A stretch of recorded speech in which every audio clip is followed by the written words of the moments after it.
Ongietorri musika on saiora. Tafaiara etorri gara, 6 kidez osatutako taldea ezagutzera. Zuekin, Galtzagorriak.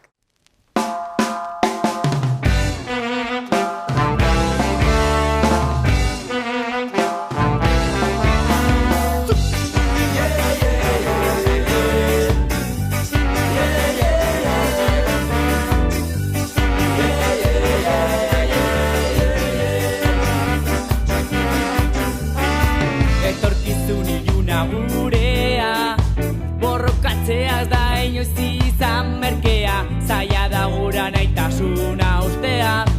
Aurrera ginez aurkituko dugu bidea, ez ditugu onartuko haien legeak. Indarra ginez apurtuko ditugu kateak, zaigua sola zer egiten duen besteak. Gure ideiek argituko dizkigute kaleak, pausoak aurrera. Kaixo, eneko naiz, taldeko saxofoiolea, 16 urte ditut eta Apoiun bizi naiz. Kaixo, ni Omar naiz, taldeko basujolea, 19 urte ditut eta Tafaian bizi naiz. Kaixo, Julen naiz, taldeko tromboiolea, 20 urte ditut eta Tafaian bizi naiz.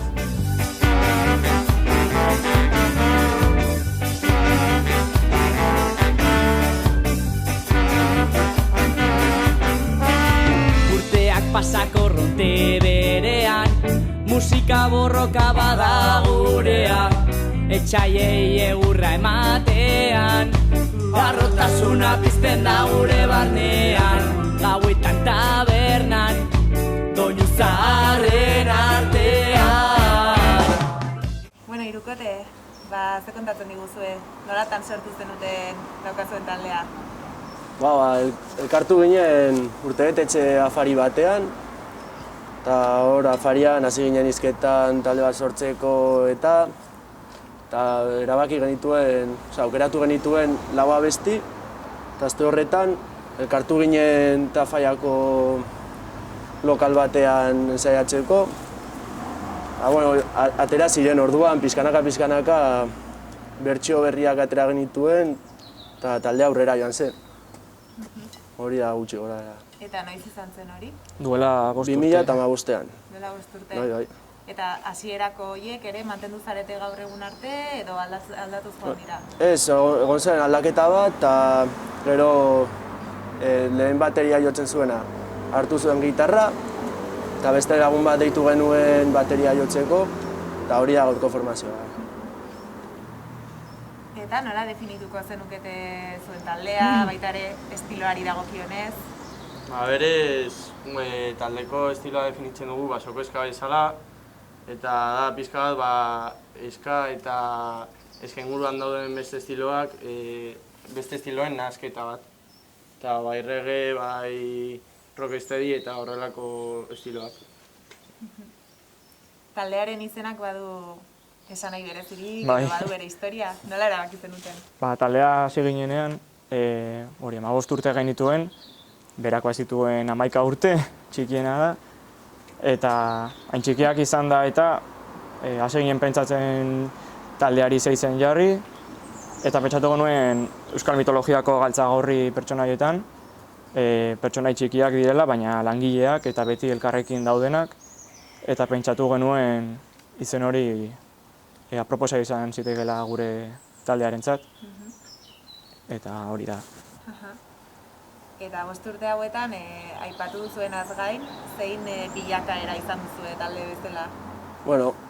Hasiera batean egiten genituen abestiak, bazuten distortzioa eta pizkat rockeroagoa ziren, eta orain estiloa pizkat garatu dugu eta lortu dugu estilo klasiko bat edo distortziori gabe eta ezagit. Diska berrian baditugu musika estilo pila bat, diskan bertan, ezberdinak direnak, garatu dugu musikalki, garatu dugu pizkat hori. Eta sorkuntza prozesu horiek nolakoak izaten dira? Batek letrak egiten ditu, besteen artean gainontzekoa, nola antolatzen zarete? Bai, lehenengo diskan Omarrek egin zituen abesti, letra guztiak. Bigarrengo diska honetan Omar eta bion artean egin ditugu. Beraz, letrak egin, lokalera eramaten ditugu eta guztion artean musika sortzen dugu. Kasu batzuetan ere etxetik eramaten dugu ja musika egina. baina batez ere gustoko dugu lokalean denon artean jo eta gauza berriak sortzea. Hori. Bigarren diska honetan, orokorrean musika aldetik Asierre gitarrak sortu du, baina gero lokalera eraman eta bertan garatzen dugu denon artean, eta hori. Eta zuen letretan ze gai jorratzen dituzue, ze gustatzen zaizue erreibindikatzea edo transmititzea? Bai, denetarik, pixka bat, ez? Hori, adibidez, azkenengo diskan, daude letra pertsonalak, baino mezu politikoa duten beste letra batzuk, uste dugulako garrantzitsua dela gaur egun mezu politiko bat bidali. Eta zein talde izan dira zuen erreferenteak edo zein taldek izan dute zuengan eragin gehien? Bakoitzak izango ditu bereak, baino talde bezala argi dago Euskal Herri mailan izan direla Kortatu, Ertzainak, Potato eta horrelakoak, eta gero mundu mailan Bad Manners, Mr. Review, The Specials, horrelakoak. Eta inguruko zein talderekin gustatuko litzaizuek kolaborazioan bat egitea edo eszenatokia konpartitzea ere? Askorekin, Ez dakit. Hori, egia esan... Iruñerriako, Nafarroako... Justo azkeneko diskan egin dugu kolaborazio bat Tafaiako den Endikarekin. Egin dagoela Roten 13 jotzen eta aurreko diskan egin genuen Amaiurrekin dela Odolkiak ordaineko abestia, abeslaria barkatu, eta hori pizkat talde askorekin eta inguruan ditugun taldeekin, berdin zegu. Zentzu horretan nola ikusten duzu estena egun Nafarroan? Pizkanaka goraka doa, ez? Baina orain movida guzti honekin dena lasaitu da eta ez dakit zenbat talde aurrera aterako diren edo... Baina talde berri asko daude eta... Orokorrean bai. Hori. Eta estilo desberdinekoak ere. Bai, eta diska berri asko sortzen ere dira. Eta orain aipatu duzula zuk COVID-aren egoera, zuei talde bezala nola ze inpaktu izan duzuengan edo nola eragin dizue egoera honek? Bai positiboki eta bai negatiboki. Hasiera batean grabatuko genuen bigarren diska hau, ez dakit martxoan edo, ez? Bai. Eta, martxoan izan zen justo konfinamendua, eta ezin izan genuen grabatu. Beraz, atera genituen abesti asko hori etxetik, letrak sortu ere. Bai, erabili dugu hori konposatzeko eta hori. Bai, konfinamendua izan da sorkuntza etapa bat. Uste gure taldean eta talde gehienetan. Bai. Baina, gero beste aldetik, kontzertuak eta inork ez daki noiz bueltatuko diren, orduan orain bagaude hor, ez dakit itxoiten, pizkat, gure diska landu dugu, sortu dugu, eta orain ea zer egiten dugu.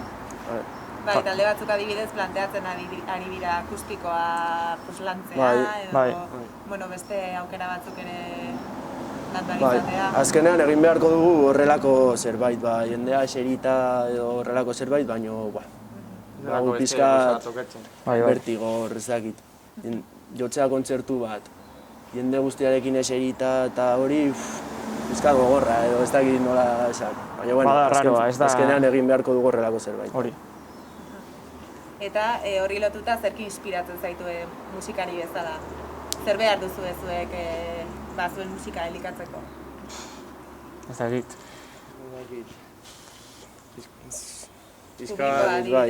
Bai, hori da. Kontzertu bat jotzea eta ez egotea inor dantzatzen eta ondo pasatzen, ondo pasatzak ez zu eserita, baina ezberdina da, ez? Azkenean gurea bada zuzenekoa.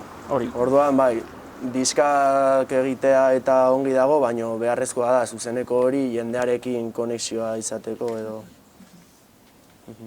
Eta zuen kasuan, egunerokoan, gai honetaz aparte zein baldintzatan lan egiten duzu, zein baldintzatan sortzen duzu musika? Baduzu entsaio lokala, ze baliabide dituzue? Bai, badugu lokal bat hemen alokatua Tafaian, eta hori, geratzen gara aldugun guztietan, ensaiatzeko eta hori. Konfinamendua eta gero adibidez, geratu ginen egunero, diska lantzeko eta... Egun ginen bi aste egunero geratzen, ensaiatzeko, ordu berean, eta bi ordu, eta ez da. serio. Eta unero pizkanaka abestia garatzen eta gotzen. Bai. Eta etorkizunari begira, maila pertsonalean zuen burua ikusten duzu adibidez musika sortzen hemendik urte batzuetara, edo ikusten duzu iristen dela momentu bat zeinetan muga bat dagoen eta hortik aurrera egitea zaila den, nola pertzibitzen duzu hori? Hombre, muga bat dago, baina... Baina hor daki... Ez dakik non egongo den muga hori, baina nik uste dut gustatuko litzaigukeela taldeko guztioi musika egiten jarraitzea. Ez dakit, zerbait, betetzen zaituen zerbait da. Nik uste etorkizun batean bakoitzak jarraituko duela musika inguruan. Era batean edo bestean, bai. Zuen kasuan adibidez, musika zuen kabuz ikasi zenuten, edo kontserbatoriora joan zarete? Eneko eta bio kontserbatorioan ikasi dugu betidanik. Gaini jarraitzen dut. Eta Faian musika eskolan hasi nintzen, baina gero utzi nuen eta izan da nire aldetik. Baina hori, gehienak egon gara kontserbatorioa, baina pizka batzuk ikasi dute alde batetik bere kabuz, eta baina gehien bat hori kontserbatorioan egon gara. Eta, hau guztia ikusita, etorkizunari begira baduzue talde bezala proiekturen bat, baduzue ideiaren bat, zerbait berezia... Bai, ideia gehiagia agian. Baude beti pentsatzen zer egin dezakegun, baina, bai, orain diska berria egin dugu, eta gero hau ateratzen dugunean eta gauzak hobetzen direnean, saiatuko gara proiektu berriak egiten. Ikusiko dugu nola doan gauzaz, ez dakigu nola amaituko den hau. Printzipioz hori diska atera eta kontzertuak egin ahal izango dira, ala ez dakigu. Beraz, ez dakigu proiektu berriak egin ahalko ditugun, etorkizun batean edo ez. Gustatuko litzaiguke egitea, bai, baina hori. Eta 5 urte hauetan, begirada pixkat atzera botata eta nostalgiko jarrita, ze oroitzapen dituzue, ze bizipen, bereziki gogoratzen dituzue edo konpartitu nahiko zenukete gurekin. Edo, anekdotaren bat, edo zerbait berezia gertatu zaizuena, edo deskubritu duzuena ere, bai maila pertsonalean eta bai talde bezala. Orokorrean oroitzapen honak, ez? Bai. Zan ditugu kontzertu honak, kontzertu txarrak denetarik, baina... Azkenean, kanpora ateratzen gara jotzera eta beti lagunak egite ditugu, ordean... Talde berriak ezagutu eta... Taldearentzat garrantzitsua. Kanpora ateratzea eta jendearekin elkartzea, harremanak egitea. Zein lekutan jo izan duzu, adibidez? Txiki aipatzeko, Julen eta Bion lehenengo kontzertua izan zela Durangon. Durangoko azokan. Eta guretzat zen toki handi bat, ekipoa oso ona, eta azkenean guretzat oso berezia izan zen, eta gero aurreko gure azken kontzertua izan zela Bartzelonan. Konfinandoa baino lehen egin genuen azkeneko kontzertua izan zela Bartzelonan, eta hori ziren eta Faiako lagunak, eta han bildu zen Euskal Herriko jendea, eta izan genuen kristona zen. Bai. Eta beste kontzertuak orokorrean denak ego Euskal Herrian. Bai. Eta normalean eszenatoki handi edo txikietan, gaztetxeetan... Denetarik. Bai. Ze ona.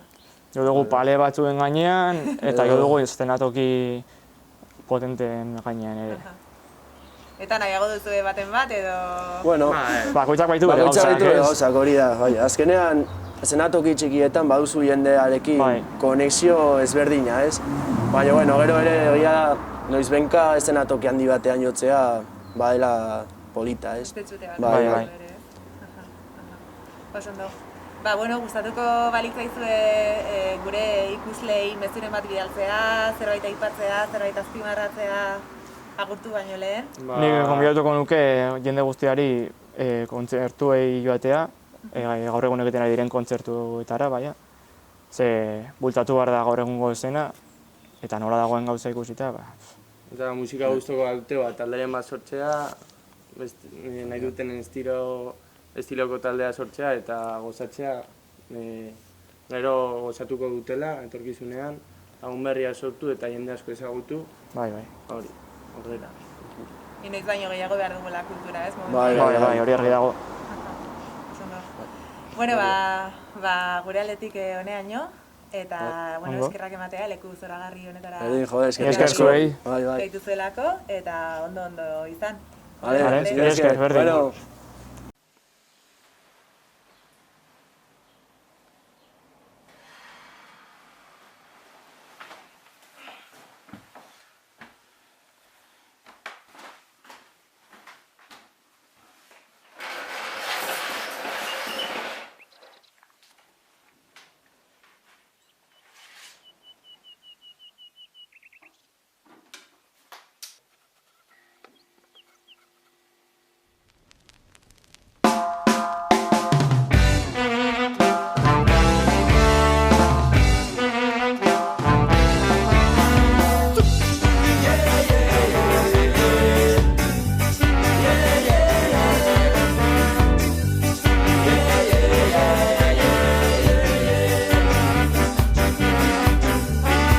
Etorkizun iluna gurea, borrokatzeaz da inoiz izan merkea, zaila da gura naitasuna ustea, aurrera ginez aurkituko dugu bidea, ez ditugu onartuko haien legeak, indarra ginez apurtuko ditugu bateak, zaigua sola zer egiten duen besteak, gure ideiek argituko dizkigute kaleak, pausoak aurrera, non dago irtera,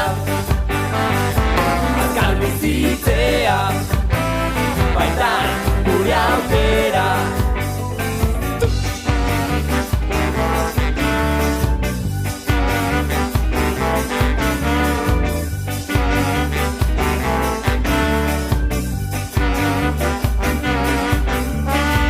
Urteak pasako ronte berean, musika borroka bada gurea, etxaiei egurra ematean, harrotasuna pizten da gure barnean, gauetan tabernan, doinu zaharren artean, gizarte honetaz, iez egitean, pausoak aurrera, non dago irtera,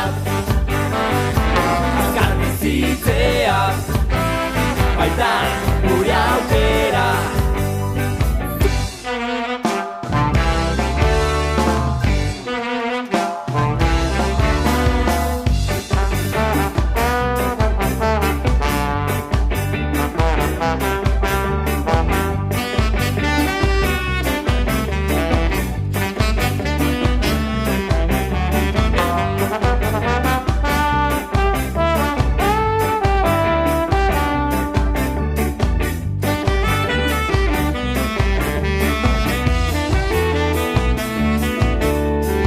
Saldu diren traidor